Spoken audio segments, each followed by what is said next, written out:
eu acho que os bancos até foram exageradamente penalizados pelo menos nos últimos 2 anos aí, com taxa de juro muito baixa. Então, olhando uma dinâmica assim, de uma forma mais ampla na bolsa, não algo específico muito de Brasil só, em outras bolsas também a gente viu, mas falando aqui só de Brasil, um movimento de o mercado privilegiando empresas de crescimento. Então, quando você tem uma taxa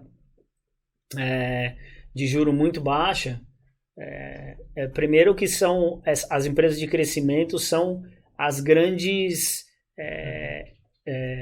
captadoras de recurso do mercado, né? Então, quando você tem um mercado de taxa de juro baixo, você teoricamente está privilegiando empresas que querem tomar recurso e financiar esse crescimento. Esse é o primeiro ponto. Segundo ponto, que o mercado também vê uma oportunidade de você participar de uma tese que tem um valor muito grande a ser gerado num prazo mais longo lá na frente e com risco, teoricamente, né? No Brasil, quando a gente fala de risco baixo ou de um cenário de otimismo, ele é sempre um pouco disfarçado, né? Então, sim, os riscos ficam meio velados ali, sempre existe, né? A gente historicamente tem um cenário bem volátil aqui de macro e tudo. Então, num cenário de taxa de juros mais baixa, o mercado ele tem mais facilidade de tomar risco em empresas que têm a maior parte do seu valor num modelo de precificação do ativo aí lá no futuro.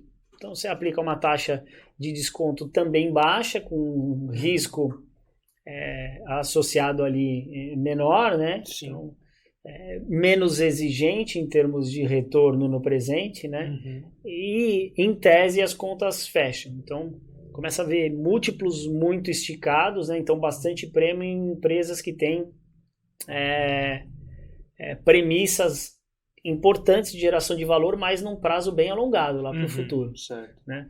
Quando essa curva começa a se mexer na velocidade em que aconteceu agora, essa relação acaba se invertendo. Então, empresas que têm muito do seu valor, então, nas premissas de precificação, do seu valor jogado num tempo muito lá no futuro, e associado a isso os riscos de execução de um plano de crescimento numa janela muito longa de tempo, quando você começa a cobrar mais pela exposição a esse risco, então exigir mais desconto para tomar aquele risco ali, e você aplica isso num valor que está muito jogado numa janela lá longe, então você tem taxas maiores com prazos maiores, a hora que você aplica esse desconto, o valor presente menor, né?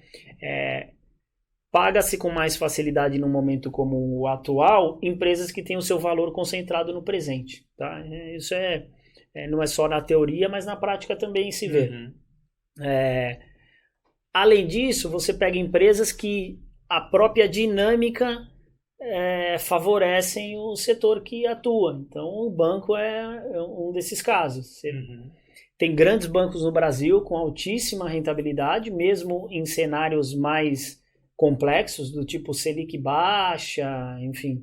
A gente teve até cenário associado de risco completamente fora da curva, do tipo uma pandemia, né? Sim. Então, aumenta-se despesas com provisionamento, esperando um cenário catastrófico para a inadimplência, em um momento em que os bancos também tinham spread pressionado. Então, você vê que é uma atmosfera que ela não corrobora com uma tese de investimento num bancão, tipo o Bradesco e Itaú.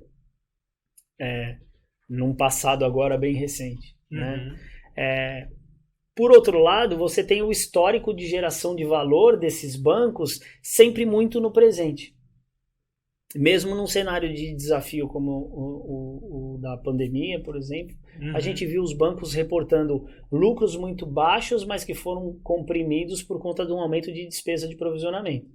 Né? Se você fosse olhar a carteira de crédito, todo o fluxo, a dinâmica dessas operações todas, a operação de maneira geral, Bradesco, Itaú, os bancos mais importantes assim foram todas bem resilientes, mesmo no momento de pandemia e com spreads mais enxutos. Assim, né? Hoje o que a gente vê então, despesa com provisionamento cedendo, então num cenário mais normalizado, sem pandemia e tudo mais, e recuperando o que é mais importante para o banco, que são os spreads. Então, num cenário de aumento de taxa de juros. Esse é o grande produto, é o preço que se dá ao produto do banco, que é o dinheiro. É o que sustenta essa rentabilidade dos bancos em níveis maiores, é esse spread aí.